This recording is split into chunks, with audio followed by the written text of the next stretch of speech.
Peeps! Why am I here on February 28th at the world's most beautiful theme park, Busch Gardens, Williamsburg?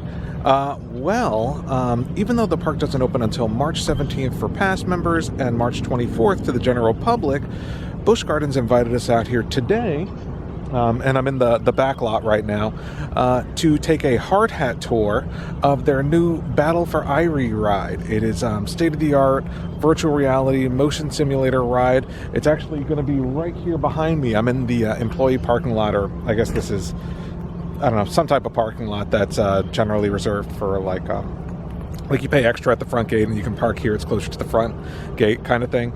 But we are here because right there in Ireland is where the new ride's going to be. You can see there's some construction stuff going on. The ride is still under construction, but they invited us to take a look at the work in progress and get more information about it, and we are going to bring you along with us. So let's go ahead and head on in. Check it out. They gave me one of these, well, not gave me, they loaned me one of these fancy vests. You can see people put them on, I guess because, you know, like I said, hard hat tour, so you got to wear these cool vests so they don't lose us in the dark, I guess. Still pretty cool, fashionable, right? This is so cool. They're doing like construction and setup and stuff because the park opens on March 17th for pass members. And like I said, I mean, you can kind of see them like actively working on the park. It's really cool. This is a view I've never had before, so I'm really kind of grateful for it. And right here, right next to Grogan's Pub, is where Battle For Eire is going to be. I've been pronouncing it wrong this whole time. I heard a worker pronounce it Battle For Eire earlier. So I'm assuming this is going to be the exit, maybe? Or maybe the entrance? Maybe both? We'll find out more here in just a minute. Alright, we are heading in. They say it's a little dark inside, but I'll try to brighten it up so you guys can see what's going on. It is an active construction zone, but sadly, we don't get to wear hard hats because apparently it's past that point in construction. I was really looking forward to my hard hat. So, for anyone familiar with this, this is the actual entrance to the ride, the cave.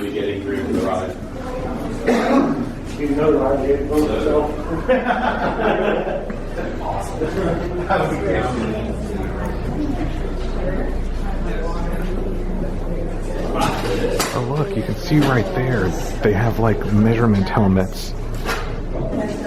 Check it out, guys. Here's the start of the ride. This is the waiting area. You can see the dots on the floor. And we're heading further in.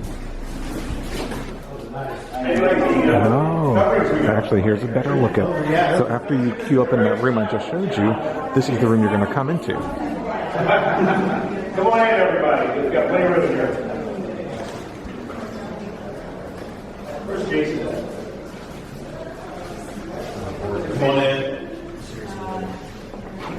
You got everybody? So this is the pre-show. My name is Larry Giles. I'm Vice President of Engineering. We got Susie Shealy. She's our Director of Engineering here at Busch Gardens. All right, we got Jason Amber. He's with Falcon Street House. He is the creative piece to the whole system. And welcome to Busch Gardens, Battle For Eire. You were going on about before we Yeah, so the facility is, you guys probably know, already been here since Questore back in 1990 or so then. But as you see, we've changed things up a bit. We're a little more animated. We have some fairy lights that have been hung, but they're going to be lowered. We've added some other theming. We've got a fireplace that's going to go in here, so there's a lot of different pieces and parts. This is in progress, so that's why you guys are in for the hard hat tour. Whenever it's finally done, it'll be a lot different. But you can see a lot of changes already. So this is where you're going to be introduced to the story. And since Jason was, instrumental in developing the story and everything, we'll let him introduce you to the characters. First thing I'd like to do a quick survey. Who in this room has done virtual reality? Actually, your percentage is actually much higher than I was expecting. I believe the actual, across the country, it's only about 5 to 6% of the people who actually experienced VR before.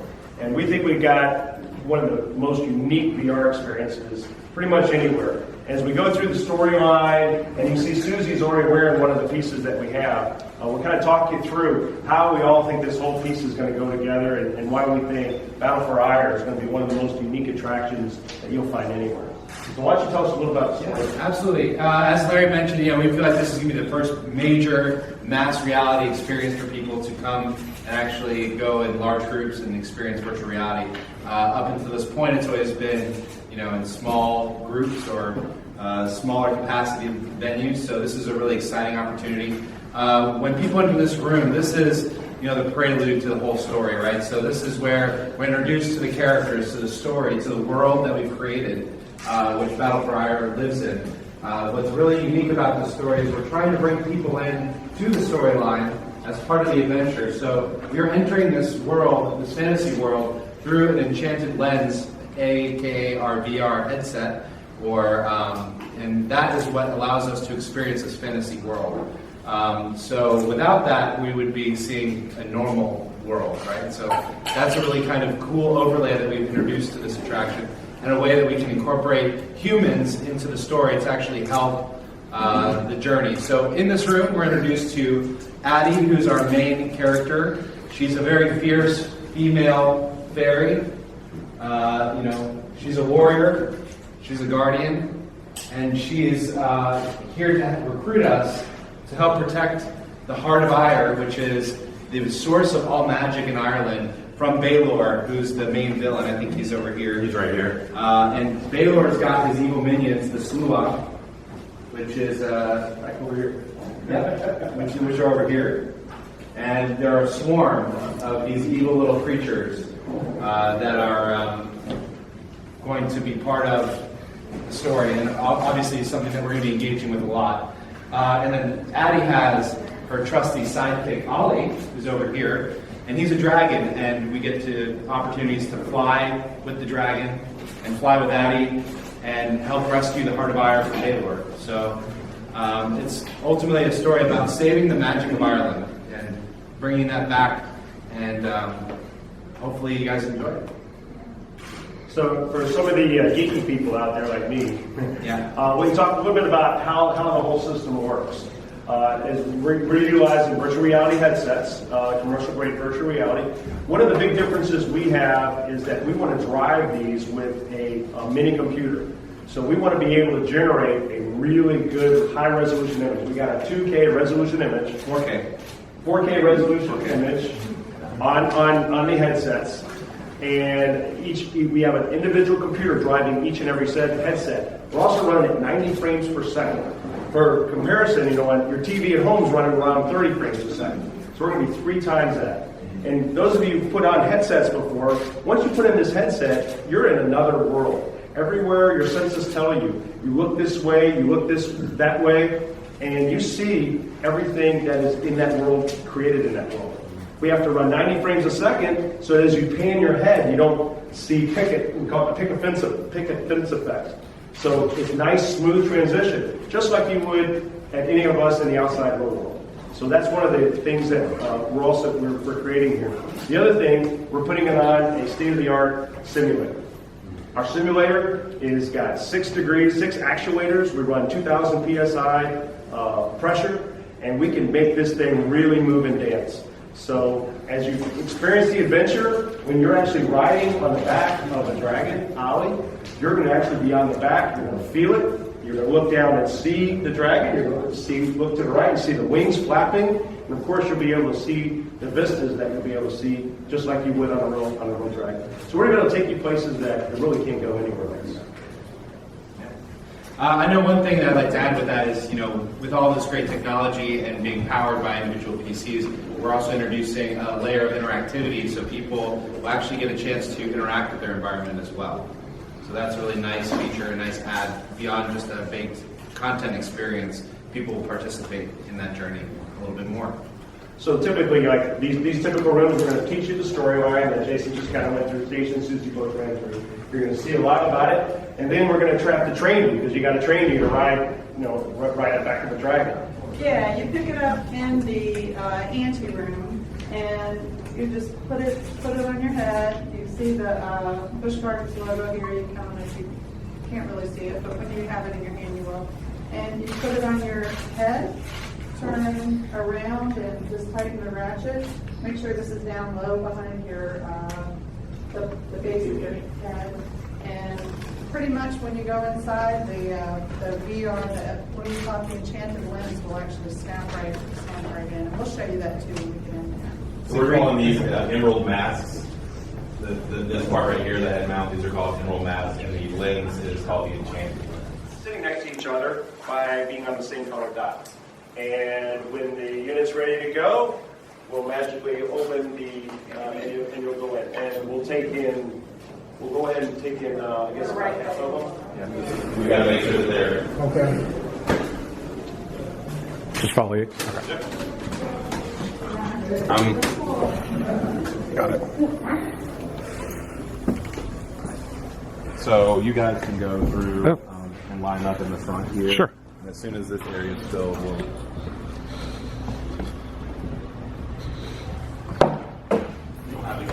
All right, check it out, guys. Here are the VR helmets.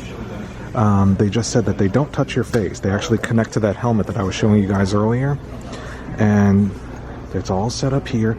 And they were actually saying that if you don't want to wear the VR helmet, it will be projected in 2D on the main screen. And what we're standing on right now, which you probably can't see other than the computers, is that this thing actually moves that we're standing on. So it'll move with the video, with the VR, and you'll get the whole experience. Pretty awesome. And Susie's going to show you what you're supposed to do next with your enchanted lens.